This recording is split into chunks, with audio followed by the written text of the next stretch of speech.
Hi everyone, welcome to another Lanzarote Information News and Weather. I'm Mike CJ from Lanzarote Information. As always, I'll be giving you an update on the weather from the island and giving you the forecast for the coming week. I'll also be bringing you up to speed with all the news from Lanzarote, and right at the end I'll be giving you 3 things you could be doing if you're on the island next week, so stay tuned until the end. So let's talk about the weather. Well, it's been kind of typical October weather in that it's been slightly mixed this week. Last weekend was absolutely epic. We were at a friend's house in La Bagueta for a barbecue. Beautiful blue skies, hot sun and sunny, almost no wind. It was just the perfect day for a barbecue. That was Saturday. Sunday was exactly the same. The week started off like that, and then in the middle of the week we had a bit of a weird spell where it got windy, which is unusual in October, and we also had a couple of very brief showers, which again is pretty unusual in October. That all went away. By the end of the week it was back to warm and sunny and just very pleasant, with daytime temperatures in the mid-20s. The forecast for next week is more of the same, but with the temperature gradually increasing through the week, so that by the end of next week, the forecast is currently saying that it's going to be in the low 30s. Okay, on with the news now, and let's tackle the most difficult piece of news, the most difficult thing I'm going to talk about today, which is the tragedy that happened last weekend in Costa Teguise. Now, officially, the news has not been given out where this took place, so all I'm able to say is that it was at a hotel in Costa Teguise. It took place at 1:30 a.m. on Saturday morning, and 2 British tourists were involved in this. And they both fell about 6 meters from a railing in a stairwell in this hotel. Sadly, one of them died from the fall, and the other one was seriously injured and is still in hospital now. The man that died was 56 years old, and the man that is seriously injured is 54 years old.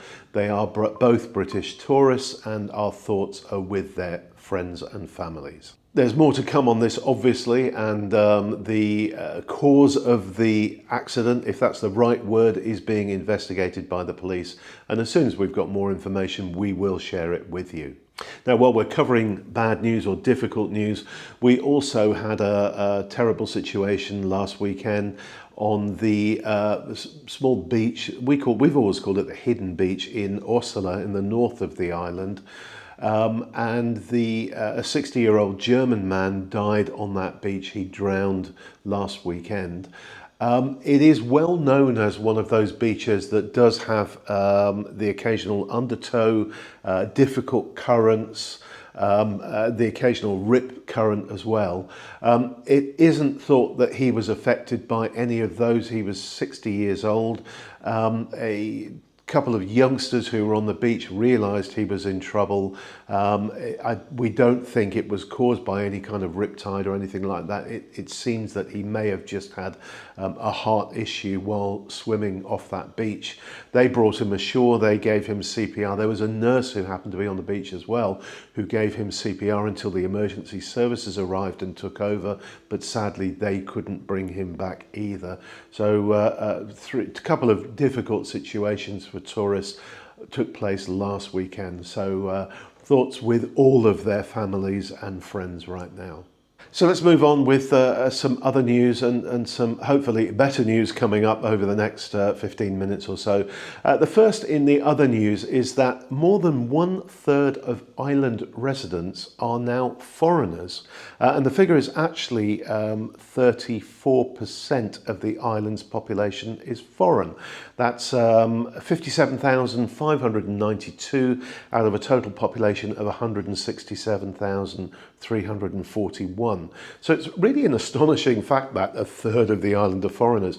The other little snippet that was kind of hidden in that particular press release that I thought was interesting was that although 66% therefore of the island's population is Spanish, only 44% of island residents were actually born in Lanzarote. So it's less than half of island residents are born in Lanzarote, and a third of island residents, in fact over a third now, are foreign nationality.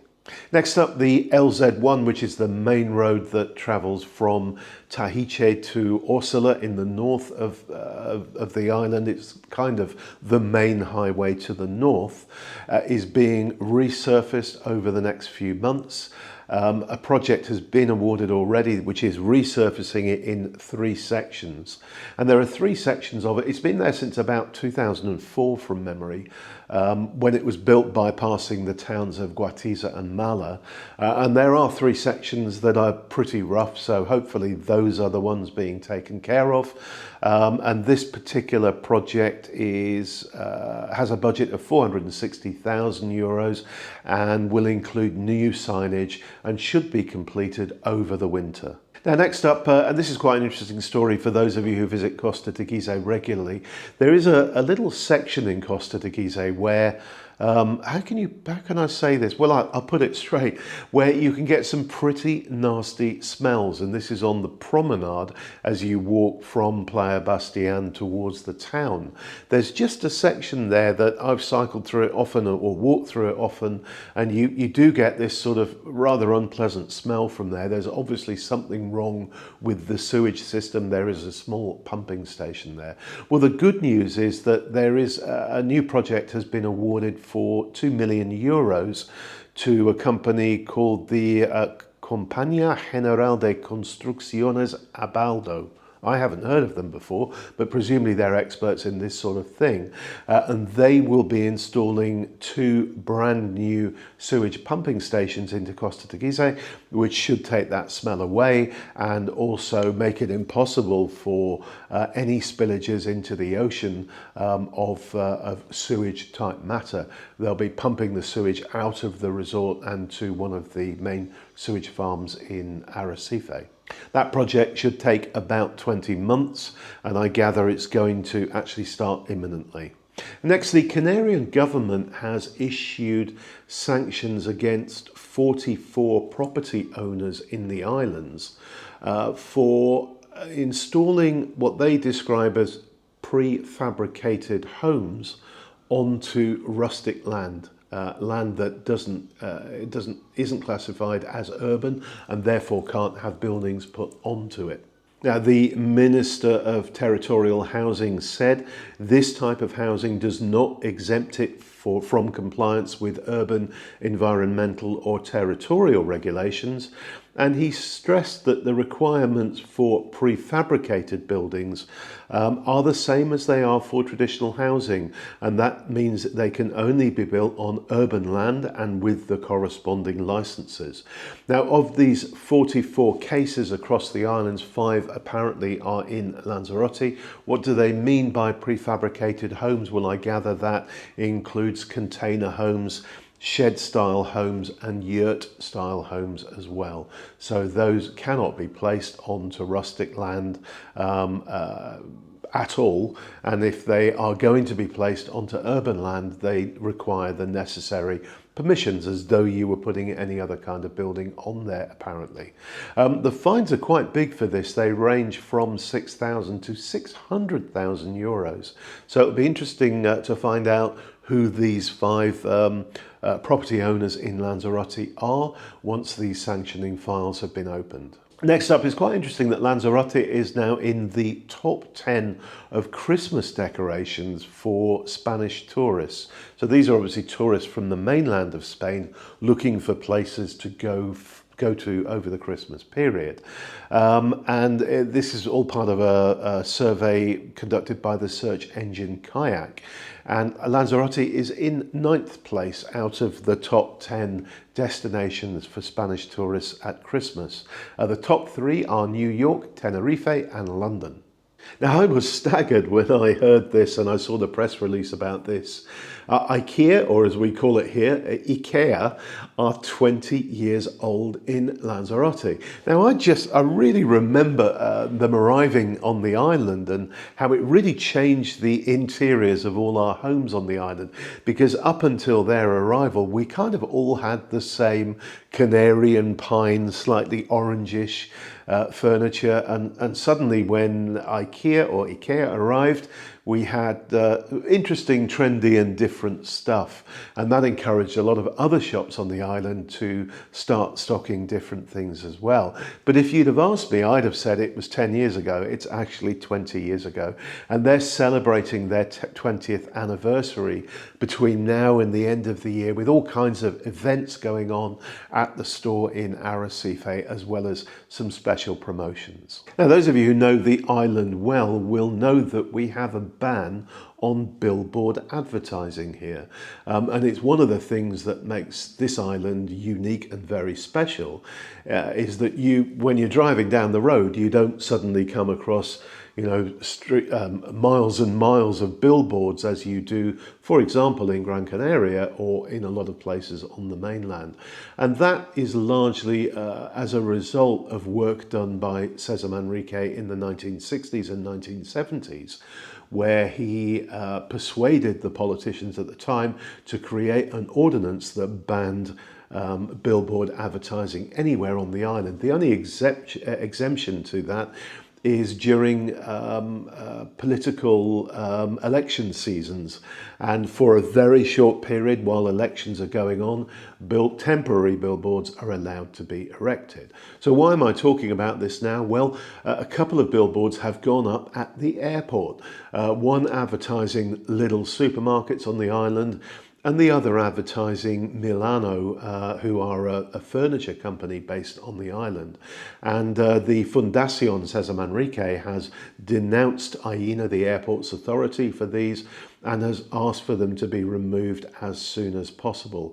And it really is ironic that the only place currently with billboard advertising on the island is the airport that bears Cesar Manrique's name, because he was the one who banned it from Lanzarote, and there they are at the airport with his name on it. So hopefully they'll be taken down very quickly.